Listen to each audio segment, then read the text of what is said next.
Hi friends, ಎಲ್ರಿಗೂ ನಮಸ್ಕಾರ. Sridevi kitchen ಚಾನಲ್ಗೆ ಎಲ್ರಿಗೂ ಸ್ವಾಗತ. ನಾನಿವಾಗ ಮಾವಿನಕಾಯಿ ಚಿತ್ರಾನ್ನ ಮಾಡೋದು ಹೇಗೆ ಅಂತ ಹೇಳ್ತಾ ಹೋಗ್ತೀನಿ. ಆಲ್ಮೋಸ್ಟ್ ಎಲ್ರಿಗೂ ಗೊತ್ತಿರುತ್ತೆ. ಈ ಒಂದು ರೆಸಿಪಿನ ನಾನು ಶೇರ್ ಮಾಡ್ತಾ ಇದ್ದೀನಿ. ಇವಾಗ ನಾನು ಮಾವಿನಕಾಯಿನ ಒಂದು ದೊಡ್ಡದು ತೊಗೊಂಡು ತುರಿದು ಇಟ್ಕೊಂಡಿದ್ದೀನಿ.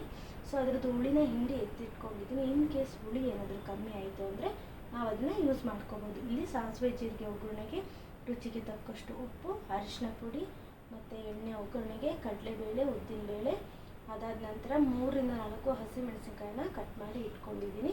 ಶೇಂಗಾ ಬೀಜ ತೊಗೊಂಡಿದ್ದೀನಿ ಮತ್ತು ಕೊತ್ತಂಬರಿ ಸೊಪ್ಪು ಕಟ್ ಮಾಡಿ ಇಟ್ಕೊಂಡಿದ್ದೀನಿ. ಇದು ಕರಿಬೇವು. ಇಷ್ಟು ಇಂಗ್ರೀಡಿಯೆಂಟ್ಸ್ನ ನಾವು ಯೂಸ್ ಮಾಡಿಕೊಂಡು ಹೇಗೆ ಮಾಡೋದು ಅಂತ ನೋಡ್ತಾ ಹೋಗೋಣ. ಒನ್ ಬೈ ಒನ್ ನೋಡ್ತಾ ಹೋಗೋಣ ಹೇಗೆ ಮಾಡೋದು ಅಂತ. ಇವಾಗ ಫಸ್ಟು ನಾನು ಬಾಣಲೆ ಇಟ್ಕೊಂಡಿದ್ದೀನಿ. ಇವಾಗ ಪ್ಯಾನ್ ಆನ್ ಮಾಡ್ತೀನಿ. ಇವಾಗ ಎಣ್ಣೆನ ಹಾಕೋಣ.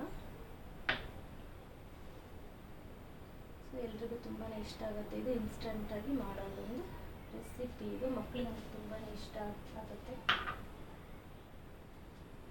ಎಣ್ಣೆ ಸ್ವಲ್ಪ ಕಾಯಿಲಿ.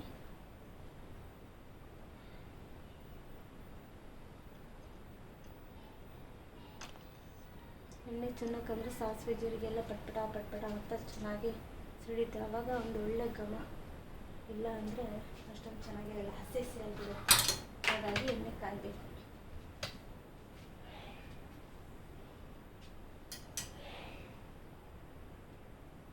ಎಣ್ಣೆ ಕಾದಿದೆ ಅನಿಸುತ್ತೆ. ಹಾಕ್ಬಿಟ್ಟು ಓಕೆ, ಎಣ್ಣೆ ಇವಾಗ ಕಾದಿದೆ. ಸಾಸಿವೆ ಜೀರಿಗೆನ ಹಾಕೋಣ.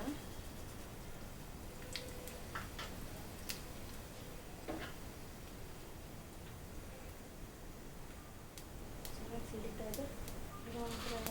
ಫಸ್ಟು ಕಡಲೆ ಬೀಜನ ನಾನು ಹಾಕೋತಾ ಇದ್ದೀನಿ. ಯಾಕಪ್ಪ ಅಂತಂದರೆ ಕಡಲೆ ಬೀಜನ ಹಾಕಿದಾಗ ಅದು ಬೇಗ ಫ್ರೈ ಆಗೋಲ್ಲ. ಇವಾಗ ಇದೆಲ್ಲ ಹಾಕಿದ್ರೆ ಲಾಸ್ಟ್ ಸೀದೋಗ್ಬಿಡುತ್ತೆ. ಫಸ್ಟು ಕಡಲೆ ಬೀಜ ಹಾಕ್ಕೊಂಡು ಚಿಕ್ಕದಾಗಿ ನಾವು ಪ್ಯಾನ್ನ ಹಚ್ಕೊಂಡು ಅದು ಚಿಕ್ಕ ಉರಿಲೇ ಚೆನ್ನಾಗಿ ಫ್ರೈ ಆಗಬೇಕು. ಸೀರೆ ಎಷ್ಟು ಚೆನ್ನಾಗಿರಲ್ಲ, ತಿನ್ನಲಿಕ್ಕೆಲ್ಲ ಚೆನ್ನಾಗಿರಲ್ಲ. ಮೀಡಿಯಮ್ ಫ್ರೈ ಇಟ್ಕೊಂಡು ಅದು ಚೆನ್ನಾಗಿ ನಾವು ಫ್ರೈ ಮಾಡ್ತಾ ಹೋಗಬೇಕು.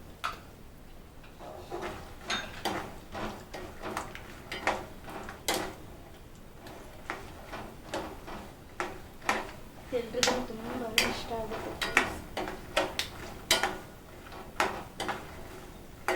ಈ ಮಾವಿನಕಾಯಿ ಸೀಸನ್ ಅಲ್ವಾ, ಮಾವಿನಕಾಯಿ ಸೀಸನ್ ಆಗಿರೋದ್ರಿಂದ ಎಲ್ಲರೂ ಮನೇಲೂ ಕಾಮನ್ನಾಗಿ ಯೂಸ್ ಮಾಡೋವಂಥ ರೆಸಿಪಿ. ಮಾವಿನಕಾಯಿ ಸೀಸನ್ ಬಂದರೆ ಸಾಕು, ಮಾವಿನಕಾಯಿ ಚಿತ್ರಾನ್ನ, ಮಾವಿನಕಾಯಿ ಚಟ್ನಿ, ಮಾವಿನಕಾಯಿ ಕೂದಿಂದ ನಾನಾ ವೆರೈಟೀಸ್ ಎಲ್ಲ ಮಾಡ್ತಾ ಹೋಗ್ತಾರೆ. ಚೆನ್ನಾಗಿರುತ್ತೆ ಅಂತ. ಈ ಸ್ಕೂಲಿಗೆಲ್ಲ ಬೇಗ ಆಗುತ್ತೆ, ಎಲ್ಲ ಕಟ್ಟಾಗುತ್ತೆ ಮಕ್ಕಳಿಗೆ. ತುಂಬ ಚೆಂದ ಇರುತ್ತೆ. ನಾನಿವಾಗ ಒಂದು 2 ಟೇಬಲ್ ಸ್ಪೂನಷ್ಟು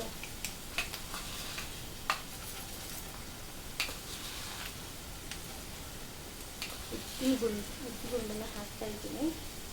ಅದರ ನಂತರ ಕಡಲೆಬೇಳೆನ ಹಾಕ್ತಾಯಿದ್ದೀನಿ, 1 ಟೇಬಲ್ ಸ್ಪೂನು. ಅದು ನಿಮ್ಗೆ ಇಷ್ಟ, ನಿಮ್ಮ ಮನೇಲಿ ಎಷ್ಟು ಕ್ವಾಂಟಿಟಿಯಾಗಿ ಯೂಸ್ ಮಾಡ್ತೀರಿ, ಎಷ್ಟು ಜನಕ್ಕೆ ಮಾಡ್ತಾಯಿದ್ದೀರ ಅನ್ನೋದ್ರ ಮೇಲೆ ಡಿಪೆಂಡ್ ಆಗುತ್ತೆ. ನಾನು 4 ರಿಂದ 5 ಜನಕ್ಕೆ ನಾನು ಯೂಸ್ ಮಾಡ್ತಾಯಿದ್ದೀನಿ. ಹಾಗಾಗಿ ನಾನು ಸ್ವಲ್ಪ ಜಾಸ್ತಿನೇ ಹಾಕ್ತೀನಿ. ನೀವು ನಿಮ್ಮ ಮನೇಲಿ ಎಷ್ಟು ಜನಕ್ಕೆ ಯೂಸ್ ಮಾಡ್ತೀರೋ ನೋಡಿಕೊಂಡು ನೀವು ಹಾಕ್ಬೋದು.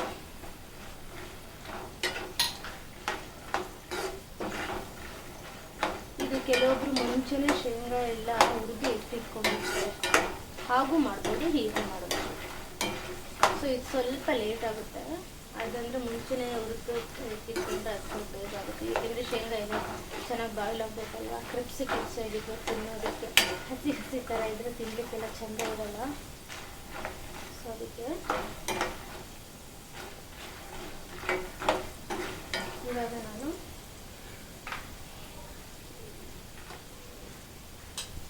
ಕಟ್ ಮಾಡಿರ್ತಕ್ಕಂತಹ ಮೆಣಸಿನ್ಕಾಯಿನ ಹಾಕೋತಾ ಇದ್ದೀನಿ. ಮೆಣಸಿನ್ಕಾಯಿ ಯಾವಾಗಲೂ ನಾವು ಚಿಕ್ಕ ತೊಗೊಂಡಿದ್ದೀನಿ. ಯಾಕಪ್ಪ ಅಂತಂದರೆ ಚಿಕ್ಕದಲ್ಲಿ ಸ್ವಲ್ಪ ಖಾರ ಇರುತ್ತೆ. ಖಾರ ಇದ್ರೇ ಚೆಂದ ಅಲ್ವಾ, ದೊಡ್ಡದಾದರೆ ಖಾರ ಇರಲ್ಲ ಫ್ರೆಂಡ್ಸ್.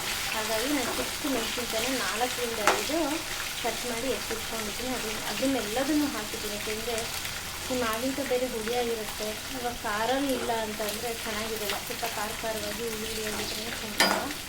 ಅದಕ್ಕೆ ನಾನು ಎತ್ತಿಟ್ಕೊಂಡಿದ್ದೀನಿ.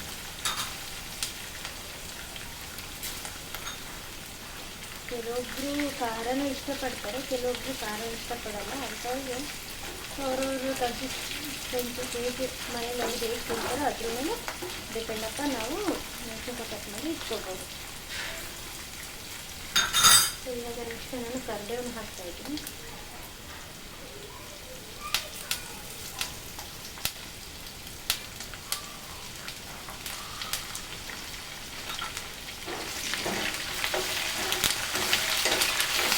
ಅದು ಚೆನ್ನಾಗಿ ಆಗ್ತಾಯಿದೆ, ತುಂಬ ಪಟ ಅಂತ ಈ ಥರ ಆಗಬೇಕು, ತುಂಬ ಚೆನ್ನಾಗಿ ಬಂದಿದೆ. ತೆಂಗಿನಕಾಯಿ ತುರಿನೂ ಯೂಸ್ ಮಾಡ್ತಾರೆ ಫ್ರೆಂಡ್ಸ್. ಅದು ಅವತ್ತೇ ನಾವು ತಿಂದು ಖಾಲಿ ಮಾಡ್ತೀವಿ ಅನ್ನೋದಾದರೆ ಮಾತ್ರ ನಾವು ಯೂಸ್ ಮಾಡಬೇಕು. ಯಾಕೆಂದರೆ ನಾವು ಸ್ವಲ್ಪ ದಿನ ಸ್ಟೋರ್ ಮಾಡ್ತೀವಿ ಅನ್ನೋದಾದರೆ ತೆಂಗಿನ ತುರಿನ ಯೂಸ್ ಮಾಡಬಾರ್ದು. ತೆಂಗಿನ ತುರಿ ಯೂಸ್ ಮಾಡೋದ್ರಿಂದ ಬೇಗ ಇದು ಮಾವಿನಕಾಯಿ ಹಾಳಾಗುತ್ತೆ. ಸೊ ಒಂದೇ ದಿನದಲ್ಲಿ ನಾವು ಫಿನಿಶ್ ಮಾಡ್ತೀವಿ, ತಿಂದು ಖಾಲಿ ಮಾಡ್ತೀವಿ ಅನ್ನೋದಾದರೆ ಸೊ ನಾವು ಅದನ್ನು ಯೂಸ್ ಮಾಡಬೇಕು. ಇವಾಗ ನಾನು ರುಚಿಗೆ ತಕ್ಕಷ್ಟು ಉಪ್ಪನ್ನ ಯೂಸ್ ಮಾಡ್ತಾಯಿದ್ದೀನಿ. ಏಕೆಂದರೆ ಅನ್ನಕ್ಕೆ ನಾವು ಉಪ್ಪು ಹಾಕಿ ಮಾಡಿರೋದ್ರಿಂದ ಎಷ್ಟು ಬೇಕಷ್ಟನ್ನು ಮಾತ್ರ ನಾವು ಉಪ್ಪನ್ನು ಯೂಸ್ ಮಾಡ್ಕೊಬೇಕು. ಯಾಕೆ ಉಪ್ಪು ಆದ್ರೂ ತಿನ್ನೋದಕ್ಕಾಗಲ್ಲ. ಸೊ ಹಾಗಾಗಿ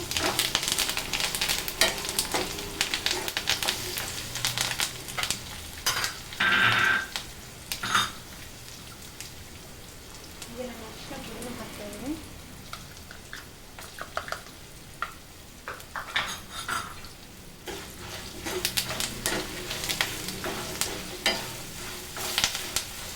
ಚೆನ್ನಾಗಿ ಬಂದಿದೆ. ಈಗ ಮಾವಿನಕಾಯಿ ತುರಿಸ್ಕೊಂಡಿರೋ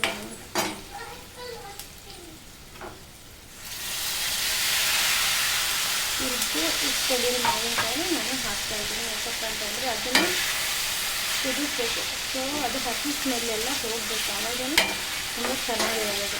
ಇಲ್ಲ ಅಂತಂದರೆ ಸುಮ್ಮನೆ ಈಗ ಹಾಕ್ಬಿಟ್ಟು ತೆಗೆದ್ರೆ ಅಷ್ಟು ಚೆನ್ನಾಗಿರಲ್ಲ. ಒಂದು 2 ನಿಮಿಷ ಅದು ಕುದಿಬೇಕು, ಕುದ್ರೇ ತುಂಬ ಚೆಂದ ಅದು.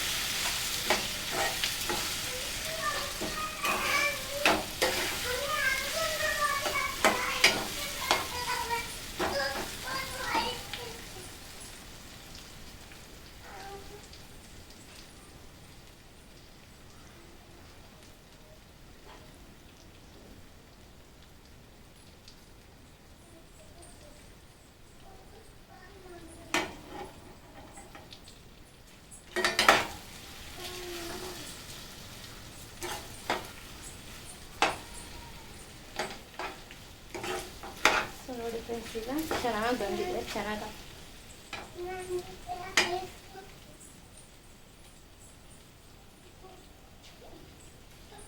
ಇದೊಂದು 2 ನಿಮಿಷ ಈ ಥರ ಕುದಿಬೇಕು ಫ್ರೆಂಡ್ಸ್.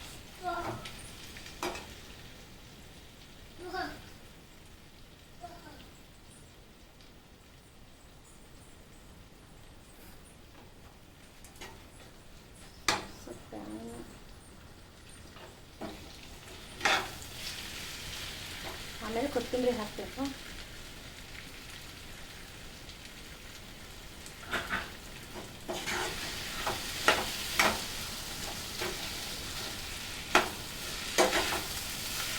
ತುಂಬ ಚೆನ್ನಾಗಿರ್ತಿದೆ ತಿಂದಿದ್ದೆಲ್ಲ, ಟೇಸ್ಟ್ ಕೂಡ ಇರ್ತೀವಿ. ಏನಾದರೂ ಔಟಿಂಗ್ ಹೋದಾಗ ಮಾಡ್ಕೊಂಡು ಹೋಗಿ ತುಂಬ ಚೆನ್ನಾಗಿರುತ್ತೆ.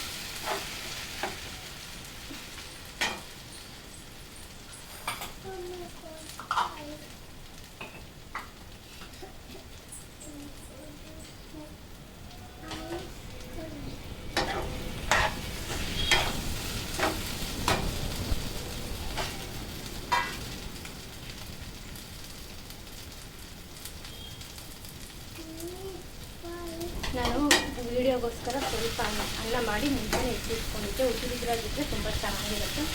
ಸೊ ಇವಾಗ ಕಲಿಸ್ಬಿಟ್ಟು ನೋಡ್ತೀವಿ ಅಂತ ಕಲರ್ ಎಲ್ಲ ತುಂಬ ಚೆನ್ನಾಗಿ ಬಂದಿದೆ. 2 ನಿಮಿಷ ಬಿಟ್ಟರೆ ಸ್ವಲ್ಪ ಆಮೇಲೆ ಚಿಕ್ಕದಾಗಿ ಜಾಸ್ತಿ ನೋಡಿ ಫ್ರೆಂಡ್ಸ್.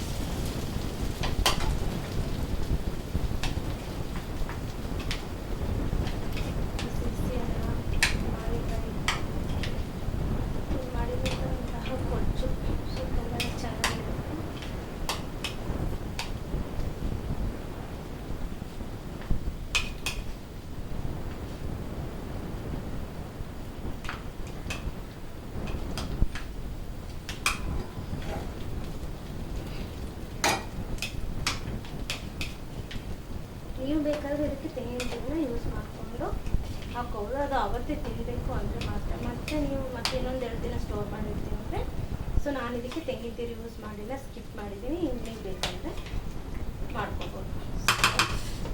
ನಾನು ಸ್ವಲ್ಪ ಕಲಸಿದ್ದೆ.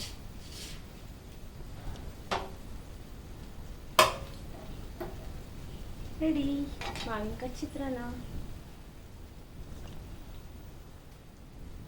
ರೆಡಿ ಟು ಮಾವಿನಕಾಯಿ ಚಿತ್ರಾನ್ನ.